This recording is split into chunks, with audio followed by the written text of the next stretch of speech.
The Daily Graphic is reporting this morning. We must collaborate to rid Accra of filth. This is the Greater Accra Regional Minister saying.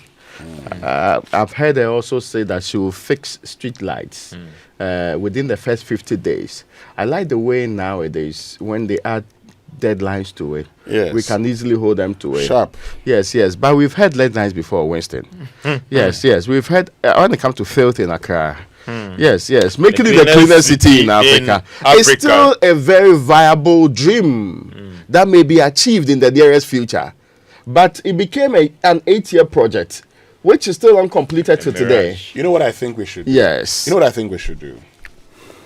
Government must not in any way pay for the cleaning of Accra. Because the moment you leave that to government, there will be corruption. The proper thing to do is that once government zones Accra, now the residents of Accra become responsible. And we must know. So for instance, in my estate, if the waste management company doesn't show up, the residents will take on the executive and say, why haven't you shown up? Because you paid for it. You pay for it. Now, we extend that to say, you are going to be cleaning the streets, okay, for this percentage, which could come from the assemblies. Yeah.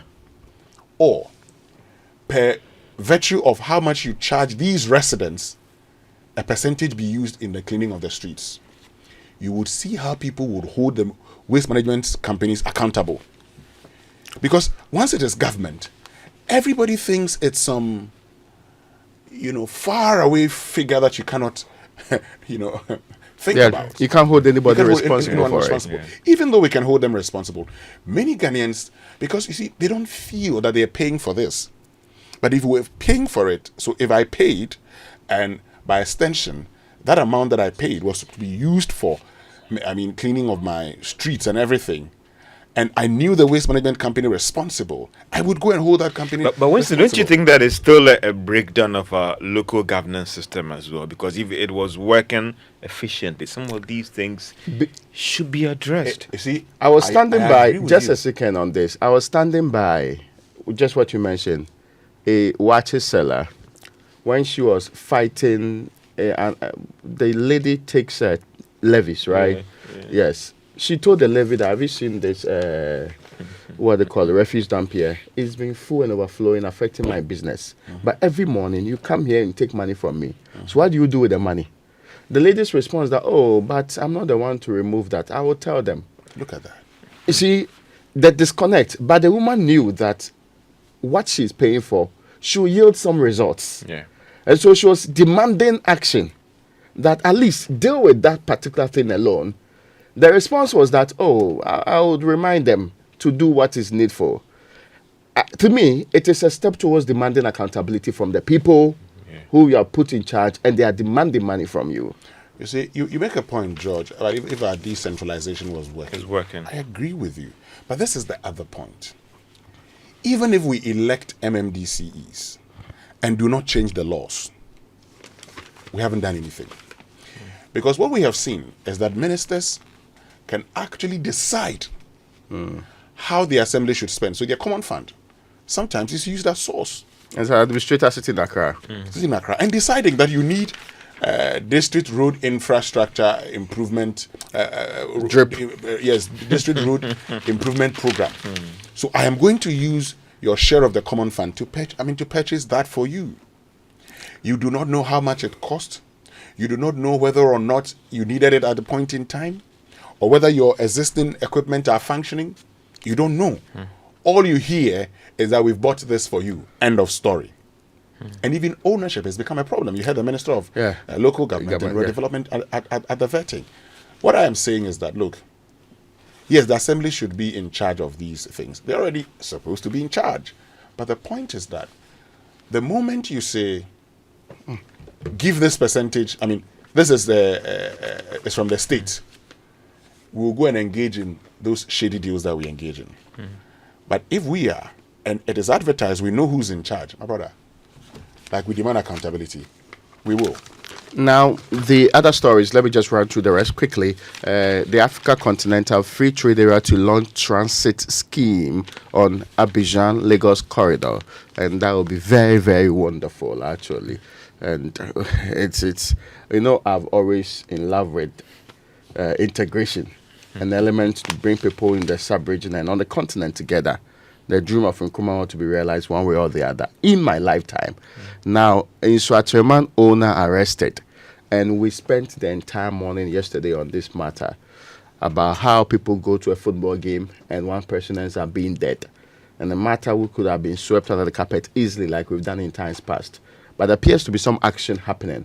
Later on, the police said they had arrested some people, including the former minister, who was in the video calming down people also. I mean, if that's what the signaling was like. So Ignatius Bafo, the former employment labor minister, is part of the people that have been arrested. Hopefully they will get justice. Justice for the people, justice for the dead, and justice for the people who have been arrested too. Remember, quick one, after May 9th, there was a commission that was set True. up. There were recommendations True. about the structure of stadia or stadiums.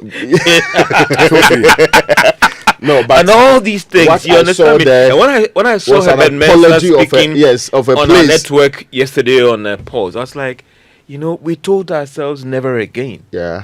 So what happened? Ghana Football Association.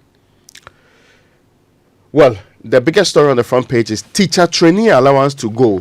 Government pledges enhanced students loan scheme.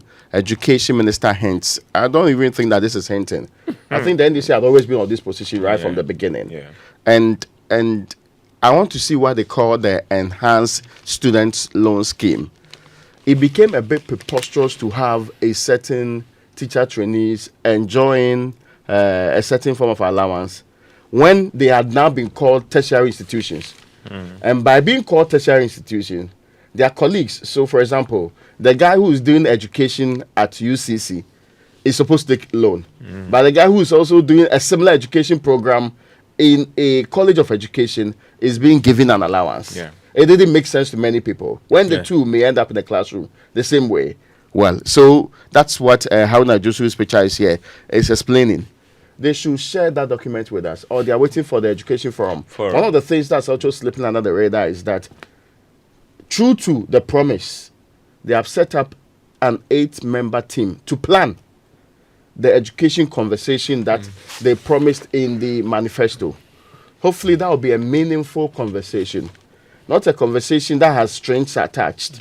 No, you can't talk about this. You can't explore this. This matter is cut and dry. Nobody can touch it. It is our education sector that we are reviewing in its entirety. I always rarely participate in the National Education Sector Annual Review, NESA. For a very long time under Akufo-Addo, it was not happening, or maybe it was happening without some of us participating. I'm hoping that this will be a meaningful engagement and not one that is already predetermined in somebody's bedroom so that it falls down somebody's throat in the way that we have done policy in this republic anyway. So that's the biggest story on the front page of the daily. Let's do graphic. the Ghanaian Times. The Ghana Investment Trade Week launched commit to political will to real estate sector over core construction group chairman to government. And also GFA commences investigations into the Nsra incident. 2 friends get 20 years over illegal possession of guns and theft. These are the lead stories on the front page of the Ghanaian Times.